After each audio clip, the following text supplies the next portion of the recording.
Hear ye, we are gathered live on the platforms of Instagram, X, and YouTube to discuss Season 2, Episode 3 of House of the Dragon, brought to you by Batavia Downs, the region's premier entertainment destination. If you missed Barracuda this past week, don't worry, because we got July 4th in the middle of the week. Perfect excuse to shoot into Batavia, play some slots, enjoy the entertainment, and have a great July 4th weekend. But we are focused on this past Sunday, and we are focused on Season 2, Episode 3 of House of the Dragon. So let's bring in Lord Dunny the Brave. Let's bring in Lord Parthy the Wise. And of course, I am the host that was promised, Maniac, first of my name. Gents, big start. This episode had some nuggets. This episode had some stuff. I mean, don't get me wrong. But we're on the eve of war here, and this was a little bit of a filler episode heading into a big battle. Yeah, a little bit of a filler. It seems like one of those episodes where you really just got to be paying attention to what everyone's saying, the looks, even everyone's giving each other. What are the dragons up to? Where is everyone stationed? Because I think going into the season, there's kind of the rumors that episode 4 was kind of going to be where this all jumped off and we're going to get the action. And yeah, episode 3, like you said, it was filler, but a lot of good information dropped and a lot of things that you kind of had to be paying attention for or watching out for. But I still loved it all the same. It's just it was a good prep, a good setup for next week, which we all anticipate is going to be crazy. Yeah, to use a couple of metaphors, this is the chess pieces being moved into place, getting ready for an attack. Or for all you wrestleheads out there, this is the episode of Monday Night Raw, the go-home show before the PLE or the pay-per-view event, what have you. So everybody's getting ready for whatever they know, not maybe, but something's coming. And they're, as much as Rhaenyra is trying to avoid battle, by the end of the episode, as we saw, she is probably realizing she can't avoid it now. Whether it's going to come by armies or dragons, stuff's going to go down. There will be blood and fire. Yeah, I think we were all team black going into this season. And I think none of our allegiances have changed. I don't know about you guys, but I kind of came into the season. I was ready for, the Jaehaerys beheadings. I was ready for the war crimes. It was time for Rhaenyra to get kind of nasty, to get down in the dirt. And so far, we're 3 episodes in, and she hasn't even gotten her fingernails dirty. She's still giving the Cargill bros like the most honorable burial, burying them together. Like everyone's saying, like, you're crazy for this. Are you guys a little bit surprised that they kind of threw Rhaenyra into neutral after that ending shot of last season and after the way they kind of played it off to end season 1? I think part of the reason they're portraying it like that is because she wasn't the reason that people think she was the reason that the baby was beheaded, but she actually wasn't technically behind it, but everyone is saying that she was. So I think that has kind of put her at a standstill where she doesn't really know how to progress. I think she maybe wants to do some other nasty things, but she already has some smut on her name from that. And she doesn't know how to feel about that because obviously it hit close to home. She had lost a kid. She still thinks very fondly of her own children and doesn't want to be portrayed in that light. So I think that might be why we're seeing Rhaenyra kind of with cold feet, I guess, to start the nastiness of the war. We basically need a baby face in this because there's a lot of blame to go around. Even Rhaenyra herself is not above, criticism or things indiscretions that she's done that could be called questionable, which is the reason Alicent sort of resented her over the years as they went by. But we needed Jon Snow in this, and not to compare Rhaenyra to Jon Snow and how noble and honorable he was. But Rhaenyra, ultimately, it falls back to her. The buck stops with whoever's wearing the crown on whichever side. But that's something that she was very aghast at, the idea of a young baby being killed in his or her crib. So it washes her. It basically gives her plausible deniability and keeps her to be the one that we root for in this matter, just like we rooted for Jon Snow in the original series. So we had to keep her away from all these war crimes and just despicable acts in order to be able to have someone to sort of connect to. And even they've kept Alicent sort of in the same light in that she misheard, as we would she would later learn on, and we will discuss. Oh my God, you're jumping the shark here, Parthy. Allison with an L. Allison with an L. Oh, she's taking L's all right, but I want to springboard on something though that you just said, because you're saying that like Rhaenyra's the face, and I'm not contradicting you here. Rhaenyra is obviously like the good guy in this, but I think it plays perfectly into the whole Game of Thrones universe, and that Rhaenyra is not like like perfectly clean and all this. Yeah, she knows that Daemon basically killed a child. She could have easily ordered Daemon beheaded instantly, and it probably would have undone the issue that caused. Because think about it, when word gets back to the Greens that Daemon was beheaded or exiled, I guess however you would want to do it. But again, Rhaenyra isn't perfectly moral. She's a little ambiguous or whatever. But you're right. In this story, she's the good character. But my question to you, Jon Snow is absolutely exiling Daemon Targaryen, right? I believe he would have. Yeah, he would have. Or at least like challenged him to a duel or something to make a point. Yes. Okay. Well, no, I'm just glad we're all on the same page on that, because I think it's a big deal, because it shows that Rhaenyra isn't that perfect, like good moral like Jon Snow was. Well, he made Jon Snow, that is, made Melisandre, basically exiled her from Winterfell. So that is something that he probably would have done. Okay. All right. Something Rhaenyra did do that I think gets points in this kind of category that we're talking about is when the suggestion got brought up that maybe she leaves and the council will hold it down, and she quickly said that would be treason if this is something that you're actually suggesting. That got me a little amped up, even though there wasn't too much action in this episode. Yeah, it was good to see that she, like, because these people, and we'll talk about this later, but when you have your counselors and everything, sometimes you need to watch it from the sides, and they're trying to kind of take advantage. Now, with that said, let's talk about the Black Council, because we'll talk about kind of Team Green and everything going on in King's Landing the rest of this episode. We got some Corlys, Rhaenys to get to, but they kind of want Rhaenyra to push the advantage here. We have the dragons. We kind of have the timing, because as you can see, although King's Landing has mustered the army and they've kind of gotten it together, they're only just now marching out. So with that said, is their counsel right in that she should be pressing the advantage with the dragons right now? As you were posing this question, like before you even said that part, I was like, I think they're both right. Like, I think we know enough as the viewers from watching Game of Thrones, the minimal action we saw of the dragons in that show, that, how detrimental it can be depending on how you use your dragons. But at the same time, I mean, they are right to suggest that they have an advantage at this point. It's just kind of, which side makes the most sense at this moment or going into battle. That's the $1 million question. I think they're both right in a way. It's just ultimately up to Rhaenyra and, how she wants to do things here. They're right in that their advantage is the dragons, but I get the sense, being the good, fairly good person that she is, not unlike, Daenerys's early intentions in the original series, she doesn't want to be, quote, Queen of the Ashes.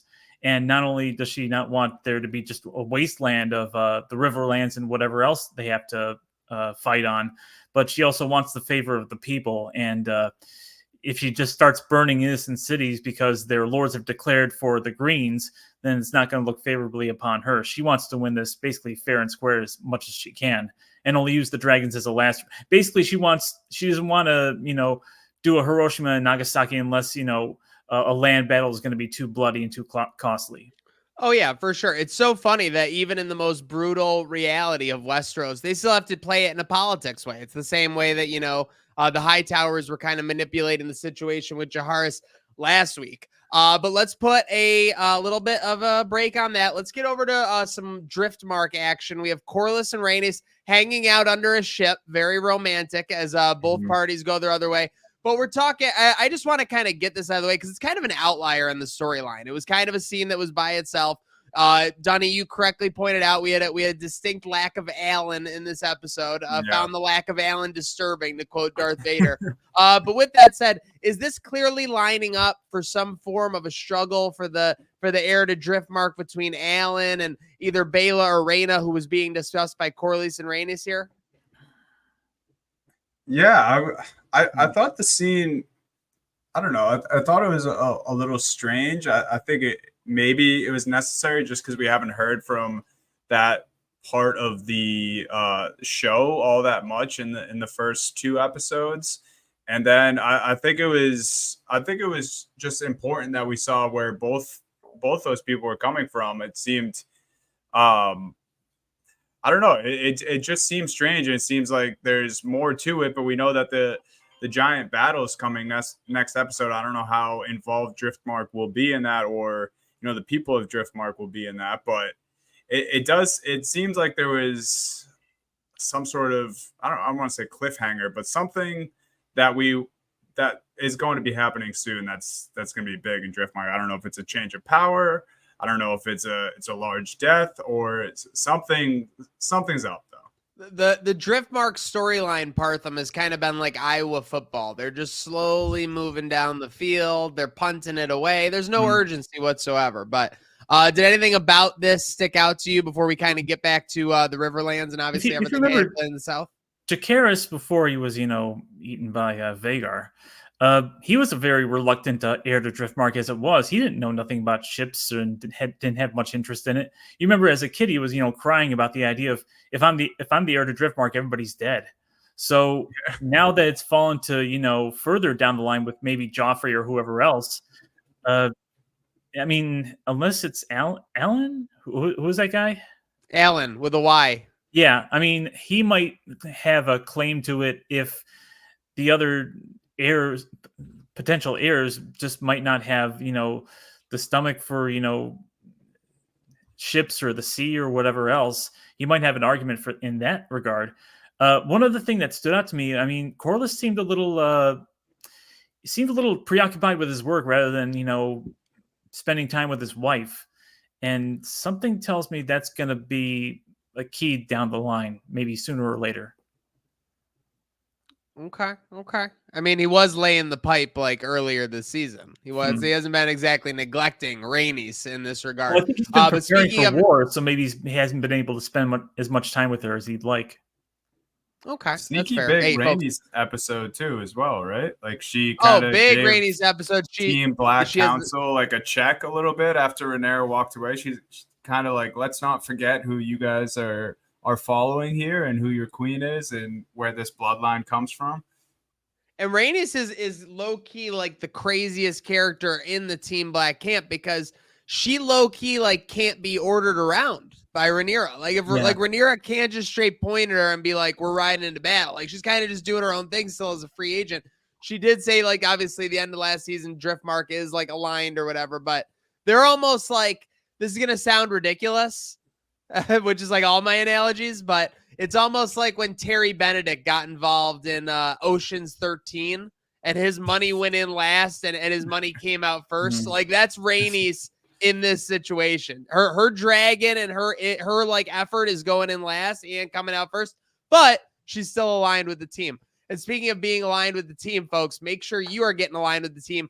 Go spend this awesome July 4th weekend at Batavia Downs. Okay, we're gonna obviously have a great July 4th night. Could go do some slots, fireworks there. But don't forget, July 5th, we're gonna have DJ Jixter after the concert, and of course, July 6th as well. So events all weekend at Batavia Downs, folks. Just like there were events occurring all over the Riverlands, we got the Brackens and the Blackwoods back at it again. Dunny, a tale as old as time. They say when these sides face off, throw the records out because anything can happen when these two are on the battlefield.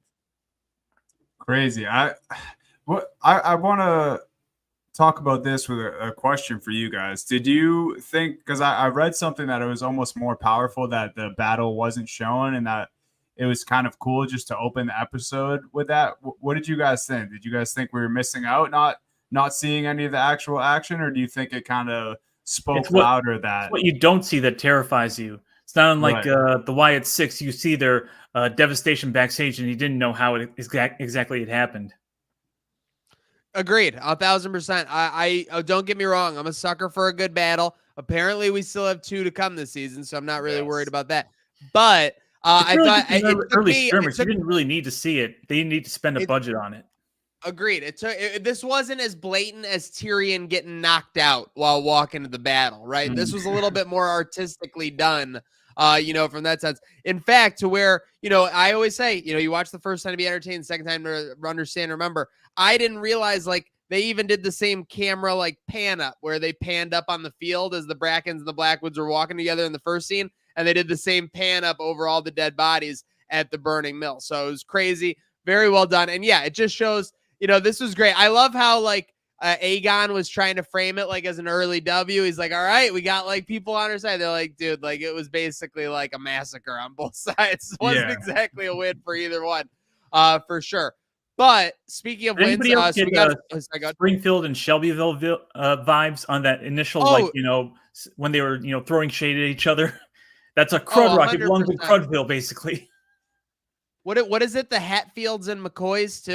This is the exact example for sure. And the Shelbyville, Springfield, for no reason. But then of course you get them talking about the different leaders, and that's all it takes, obviously, in the politics game. But we're just talking about no big win for either side there, but we do get a win in the form of Daemon taking Harrenhal. So first off, this scene of Caraxes flying into Harrenhal at night is goated. It's one of the top, instantly, I'd say top 10 scenes for me in Game of Thrones as far as cinematography. Now, don't get me wrong. Like, when Robb Stark was originally proclaimed, like, King of the North, that's still above, like, this scene, obviously, for the storyline implications and everything like that. But just purely cinematography, him flying into Harrenhal in the middle of the storm was sick. Yeah, the symbolism of returning to the scene of Balerion the Black Dread's crime, essentially, and that was brought up during the little feast that they had afterwards. So it's very haunting to see the remains of what happened back in Aegon the Conqueror's time, with Harrenhal just left in ruins. It's still standing, essentially, but barely. Yeah, these are the scenes for me that I love, but get me so pissed off about Daemon, because, like you were saying, Maniac, even just flying in, so badass, like just great cinematography.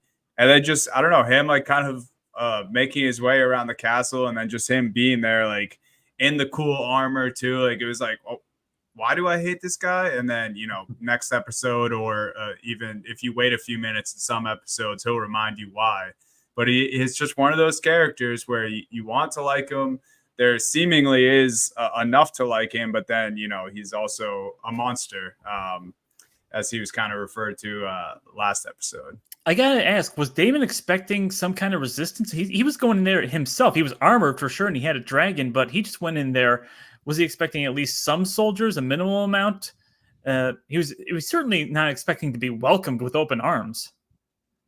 I always do my look into my research for, the episode and everything. A couple of points I saw pointed out are that, first off, this isn't the first time we've seen, good old Daemon go Lone Ranger into a battle. Right. Of course, this is kind of like his trademark. And then second off, he loves his overt acts to like try and get back in the good graces of someone that he wronged horribly. I.e. Viserys. Yeah, Viserys in season 1 when he was fucking around and doing all the stupid shit. He goes and he clears up everything at Driftmark and, solves that situation, then returns the crown to Viserys. In this case, he fucked up big time with Rhaenyra, so now he's going to go get the best castle and in all the Riverlands to stock the troops and everything and essentially win the war. Yeah, that was kind of my thought, the last point you just made. And I feel like there is just the craziness to him where, whatever happens here, and he's confident in his own abilities. And I think, he was just ready for whatever was going to go down. I like that Sir Simon basically pieced together what had happened with with Larys and how he ended up becoming Lord very conveniently with a fire that doesn't really happen in a very damp castle, and not since Balerion basically cooked it alive. So good on Simon Strong for basically not being a fool. That was basically the most overt use of facts since Ned Stark found out about the illegitimacy of Cersei's child by reading that book in season 1 of Game of Thrones. Like, literally, my man was just like, it's a damp castle where you can't literally even start a fire to begin with. And all of a sudden we have an unsolvable one, like, that kills like the 2 family members. Like, it was just so obvious and well done. It was great. But it also spoke to, the fact that this happens all the times in the books where, things are almost known, but they can't be acted upon because of the overt nature by, the implications and everything. We're seeing that Tully really doesn't have a hold on the Bannermen and everything like that. But so obviously Daemon for now is able to take Harrenhal, even though he's got a leaky roof and not much to brag about in that regard. And then we got in King's Landing, we got Aegon getting ready for battle. And all of a sudden he gets talked out of it by Lord Larys. What were your thoughts on Lord Larys kind of pulling a quick one on our king here? Okay, so I know that Otto has stepped out and got the boot as the hand, and that he was kind of the brains of the operation, or at least the one that had the ability to tell the king, maybe let's rethink this or revisit this and think about this before we make any final decisions. Is there no one in his council, though, still that could be like, hey, maybe I should also be involved in this conversation? Or maybe let's check in after he talks to this whisperer who is seemingly always up to no good. Like, I just don't get how no one else maybe checked in on that situation while this was happening. That was kind of my first thought after watching. Larys certainly I think knows similar to how the king's good graces. And even if he had to make up rumors in order to do it, he's certainly a sly one. Yeah. In addition to my notes that I was looking at, so apparently in episode 1, when he's talking with Alicent, he's kind of standing upright and a little bit more even with her, like because he feels like he kind of controls that situation. He kind of intimidates her in that way. When he deals with the king, he's hobbled over like Maester Crescent, from the old Game of Thrones. So he's acting like he's basically like worthless. Not a threat. He's feeble. He's not as strong a threat. Absolutely, my man is all about any way he can slither power.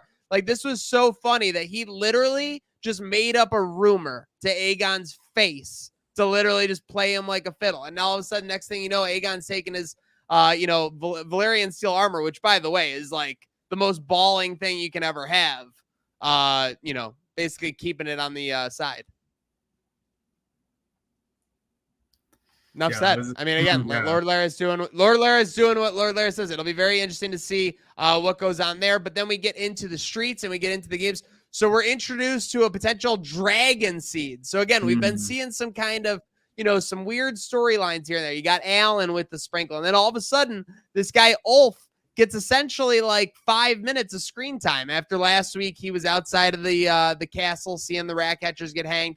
So with that said, why don't we start with Parthy, and then Dunny, you can go. As far as Ulf, do you think we're going to be seeing a lot more of his character this season, or is that maybe a seed for a future season 3 or 4? Figuratively and literally a seed for future seasons and future episodes. I don't think he's the only one. I think if the Targaryens have been messing around, and we saw, Aegon taking the new squire into the depths of the brothels and running into Aemond, and we'll get to that a little bit. But if we know the Targaryens, they mess around a little bit, and I don't think this is the only dragon seed we're going to see in either this season or for the entire series. I think both sides, I'm going to predict, are going to take enough losses that they're going to seek out these people, or maybe they'll volunteer themselves to say, hey, we're Targaryen blood too. If it's, dragon riders you need, we can probably, tame some of these dragons if they can smell the Targaryen blood on us. Yeah, just so I feel like I've been doing this when we review each episode. It hasn't been something I've been planning, but this was probably one of my favorite scenes just going into it. It was a little bit of a mix of like the bar scene with Gaston in Beauty and the Beast, and then the bottom of the Titanic boat in the movie Titanic with the bar scene. I don't know, something about it was just super cool. The angles that they came in on, the music, everyone just kind of enjoying themselves. So, outside of the actual context of Ulf, and if we see him or not, I thought the presentation was great. But yeah, I just think if it's a Game of Thrones, a House of Dragon, I think we need these important bastards in the show, and a noble one at that, which he seems like thus far. I was kind of struggling to get a handle on, if I should trust him fully or not, but I think I like the character, and I think we'll be seeing more of him. Mute monster maniac. I don't even know if he's muted. Oh. Ooh, did we lose Maniac's microphone here? Has he been silenced?